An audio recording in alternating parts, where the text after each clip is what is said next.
There's been quite the discourse going around Israel Adesanya, and I find it fascinating, cause folks saying he's washed. But me personally, I ain't going. Now, he did most recently just lose to Joe Pyfer, which is a new low, indubitably. No disrespect to Joe's profession. I just ain't feel like Izzy had no real business losing to that man. He looked perfectly fine though. Cause, washed is strong. You feel me? I hear washed and think you are unreasonably bad. We've seen some real examples of what I think washed really should mean, and Israel Adesanya is nowhere near them levels. Now, has he declined? Yes, I'd say there's a lot of merit to that. Probably ain't as fast, reaction time done slowed. He's almost 37 years old though, bro. Has sustained his fair share of damage. All this is regular. The more important factors I feel don't nobody really want to talk about. The length of time he's been in the game, and the fact that the division has significantly evolved.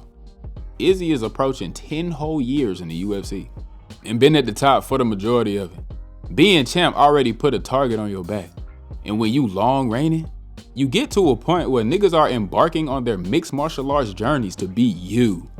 And if I feel like I can break your game down to a T, boy, you know these professionals can. Izzy spent years dominating a certain style of fighter to just call a spade, lower level guys. Fake, well-rounded boys who were nowhere near Izzy on the feet, but weren't actually good wrestlers or grapplers. That just so happened to be their best path to victory. They still couldn't execute it though. 185 now is a completely different animal, and the problem has become there are now fighters who can take advantage of his known weaknesses. To start the breakdown of Izzy on a more positive note, he is still an elite kickboxer in this sport. Has always had very good footwork, which aids in his awesome distance management. That distance management was and is always the first step to good takedown defense, keeping you away from him to the point where you can't set your shots up, so you're forced to resort to terribly lunging in like a complete Flintstone. And that just ain't gonna fly at the top level. And against defense, his takedown agreements was always real good. Great feint game. But that is where things start to flip. I'd argue his feint game is overrated. Cause yes, feinting at somebody and getting them to react is cool. But if you ain't capitalizing on said bites, then what does it really matter? Which was, and still is, why his reputation as an elite counter striker is one of the biggest disservices that the media has ever done. Now, if you real deal give him the counter, then yeah, sure. Otherwise, we've seen countless examples of horrible overextensions, and nothing ever came back in return. Good tie-in. The sole biggest thing, his boxing offense and defense are horrid. The offense, I say, is better than the defense, cause Jesus Christ. The basis of Israel Adesanya's striking defense is leaning back. Y'all know the hands low, so we ain't blocking none. Instead, we gonna extend both arms fully forward as we lean back, John Jones style. When you fighting slow, T-Rex arm niggas, you can get off with this. As time has passed though, we've gotten introduced to guys who are much closer to Izzy in terms of speed. Guys who A-games are boxing.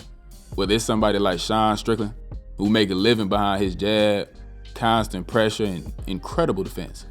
Nasruddin Imavov is the new and improved blitzing in behind fast boxing combos guy. Driggs is an incredibly skilled Neanderthal.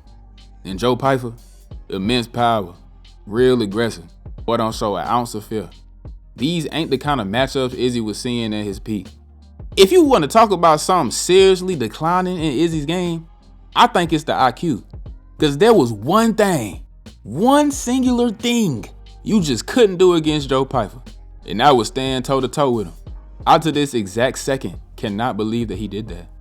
I understand that Izzy came into the game and was undefeated for a little second, had some of that aura of invincibility to him. But once he got to fighting a few certain great fighters, he lost. He was never perfect. The weaknesses was always there.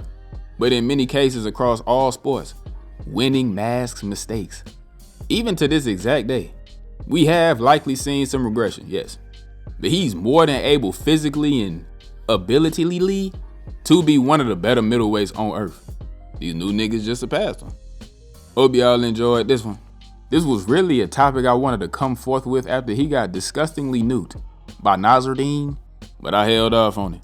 But after I seen the announcement he was fighting Joe Pyfer, and he actually lost to that nigga, yeah, it was time. We see it all the time with the greats though. Even when Volk had his little 2-fight skid, niggas was swearing to Jesus Christ himself that he was washed, as if he ain't get sent to Narnia by 2 of the greatest fighters of all time, whole time. It's really a conversation that could go on for hours if you wanted it to. Like I say though, hope y'all did enjoy this one. If you did, leave me a little like. Drop any kind of thoughts you got in the comments. Subscribe to the channel. And I'm gonna see y'all real soon in my next one.